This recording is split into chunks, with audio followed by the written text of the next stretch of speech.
বন্ধুরা সবাইকে আসসালামু আলাইকুম। আরো একটি নতুন ভিডিওতে আপনাদেরকে স্বাগতম।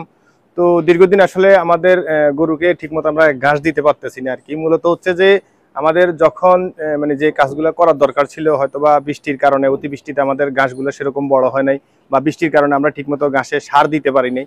তো গত বছর যখন এই দিন ছিল, তখন এই দিনে আমরা দেখা গেছে 25-30 বোঝা ঘাস কাটছি আর কি আমাদের জমি থেকে। এরপরেও আমাদের ঘাস বাতি হয়ে গেছে। হ্যাঁ, কিন্তু এই বছর হচ্ছে যে আমরা অলরেডি 12 বোঝা করে গত 2 মাস ধরে ঘাস কাটতেছি। কিন্তু মূলত হচ্ছে যে আমাদের যে ঘাসটা কাটতেছি, এরপরে যে প্রোডাকশনটা সেটা হচ্ছে না আর কি। তো মূলত হচ্ছে যে আমাদের যেহেতু এখন পর্যাপ্ত পরিমাণে ঘাস দরকার, কিন্তু আমাদের ঘাস নাই, সে কারণে হচ্ছে যে আমাদের ঘাস কম কাটতে হইতেছে বা কম খাওয়াইতে হইতেছে আর কি। তো মূলত সেটা হচ্ছে যে যেহেতু আমাদের ঘাস নাই, সেই কারণে আমাদের মানে ধরেন দুধের প্রোডাকশনটা অনেকটা কমে আসছে। তো এক একটা কেজি আমাদের এখানে দুধ আমরা 1 লিটার আপনার দুধ দেখা গেছে 70 টাকা বিক্রি করি আর কি। কিন্তু এখন যেহেতু প্রোডাকশন কমে গেছে, তো সেই ক্ষেত্রে হয়তো দেখা গেছে আমাদের আর ঘাসেরও যদি আমরা 12 বোঝা করেও যদি এখন কাটি, দেখা গেছে সর্বোচ্চ আপনার 5 থেকে 6 দিন যাবে আর কি। কিন্তু যদি আমরা মোটামুটি 15 দিন পরে যদি আমরা কাটা শুরু করি ঠিক মতো, দেখা গেছে আমরা 20 বোঝা করে ঘাস কাটলেও তখন আমাদের মানে শর্ট খাওয়ার সম্ভাবনা নাই আর কি। কিন্তু যদি এখন যদি আপনার 12 বোঝা করে কন্টিনিউ কাটি, 6 দিন পরে ঘাস তো থাকবেই না, বরং দেখা গেছে আমরা 1 মাসের একটা শর্ট খেয়ে যাবো আর কি। একেবারে টোটালি আমাদের ঘাস থাকবে না। তো এই চিন্তা করে যেহেতু আমাদের গরুগুলোর পেটটা মানে ধরেন মোটামুটি খালি থাকতেছে, বা আমরা চাহিদা অনুযায়ী ঘাস দিতে পারতেছি না, তো সেই কারণে হচ্ছে যে আমরা গতকালকে খের কিনে আনছি আর কি। তো খের কিনে আনার পরে আমরা যেটা দেখছি, মানে আমি আশ্চর্য হয়ে গেছি ভাই, যে আপনি এই খের দিয়ে যদি আপনি গরু পালন করতে যান, সেক্ষেত্রে আমার মনে হয় যে আপনি কোনোদিনও সম্ভব হবে না আপনাকে মানে সফলতা অর্জন করা বা সফল হওয়া আর কি। মানে একটা জিনিস কি, যখন যেহেতু ঘাস নাই, আমরা চিন্তা করলাম যে যেহেতু এখন 12 বোঝা করে কাটতেছি, 6 বোঝা করে কাটি, আপাতত গাভীগুলোকে দেই এক বেলা, আর বাকি আপনার দেখা গেছে খেরটা হচ্ছে যে আপনার এক বেলা দেই। তাহলে হবে কি যে আপনার মোটামুটি একটা মানে এর মধ্যে থাকবে যে মোটামুটি দুধও কমবে না, গরুও মোটামুটি একটা মানে ঘেটে যাবে না আর কি, মানে যেটা শুকিয়ে যাওয়ার কথা যেটা সেটা আর কি। তো এই হিসেব করে আসলে মূলত হচ্ছে যে আপনার খের কিনে আর কি। তো আমি খেরটা আপনাদেরকে দেখাই। তো এরকম ধরেন আটি খের আমরা কিনছি আর কি। এই যে ঠিক এরকম আটি খের। তারপর হচ্ছে যে আপনার এক একটা আটির ভিতরে মোটামুটি 10টা খের। আর এই দেখেন এই মোটামুটি এই 10টা মুঠি আর কি, মুঠি বলে অনেকের দেশে। তো এই মুঠি হচ্ছে যে এরকম 10টা। আর হচ্ছে যে এইরকম এক একটা মানে 10টা মুঠি দিয়ে একটা আটি, ওই আটিটার দাম হচ্ছে ধরেন আপনার 60 টাকা।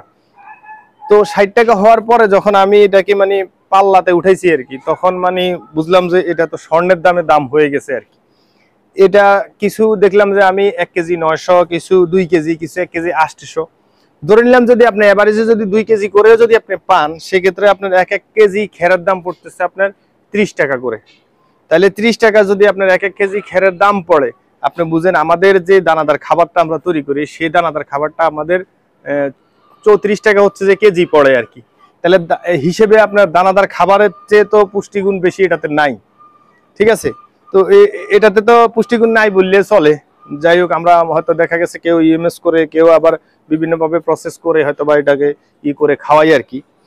তো দেখেন যে এটা যদি আমি 30 টাকা করে কেজি কিনে যদি আমি খামার করার চেষ্টা করি বা চিন্তা করি, সেক্ষেত্রে আসলে কি খামার করাটাই আমি মনে করি যে মানে ঠিক হবে না আর কি। মানে আপনাদের কারো মাথার ভিতরে যদি এমন কিছু থাকে যে আমি শুধু খের খাওয়াইয়া মানে গরু পালন করব, গরু মোটা তাজা করব, বা গরু মানে খামার দিব আর কি, যাতে খের দিয়েও মানে চালানো যাবে, বা খের দিয়েই আমি চালাবো, এই ধরনের চিন্তাধারা যদি আপনাদের মাথায় থাকে, তাহলে খামার করার চিন্তাটা মাথা থেকে ঝেড়ে ফেলেন।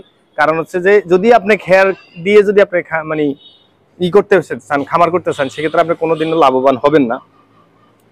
পর্যাপ্ত পরিমাণে যদি আপনি ঘাস লাগাইতে পারেন, মানে আপনার যদি ধরেন আপনি যে কয়টা গরু পালন করবেন, এই কয়টা গরুর যদি আপনার 1 বিঘা জমির ঘাসে হলে হয়, সেক্ষেত্রে আপনি 1.5 বিঘা জমিতে ঘাস লাগাবেন। কারণ হচ্ছে যে বিভিন্ন প্রাকৃতিক দুর্যোগের কারণে দেখা গেছে আপনার যতটুকু প্রোডাকশন আসার কথা সেটা নাও আসতে পারে।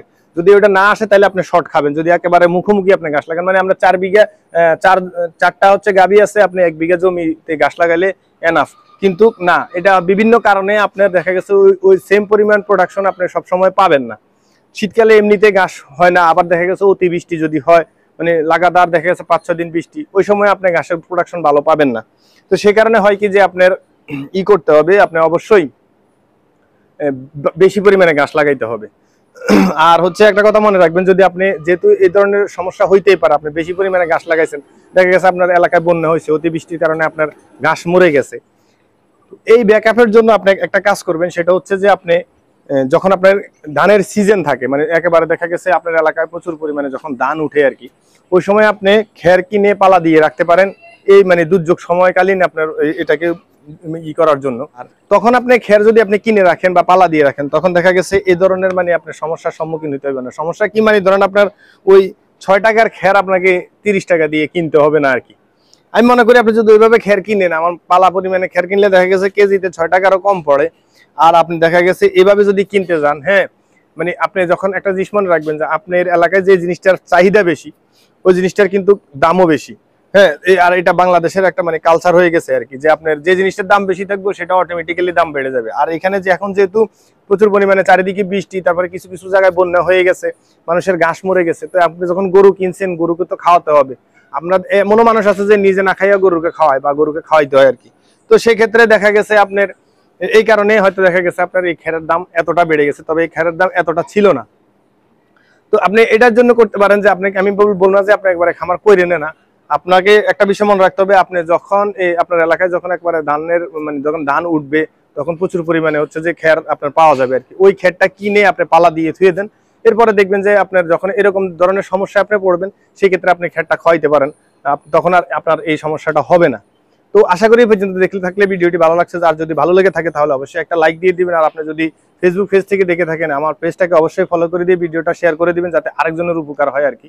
তো এই বিষয়ে যদি কোনো প্রশ্ন থেকে থাকে কমেন্টে লিখতে পারেন, আমরা অ্যান্সার দেওয়ার চেষ্টা করব। আর দেখাবো অন্য কোনো ভিডিওতে অন্য কোনো বিষয় নিয়ে। আসসালামু আলাইকুম রহমতুল্লাহি ওয়া বারাকাতুহু।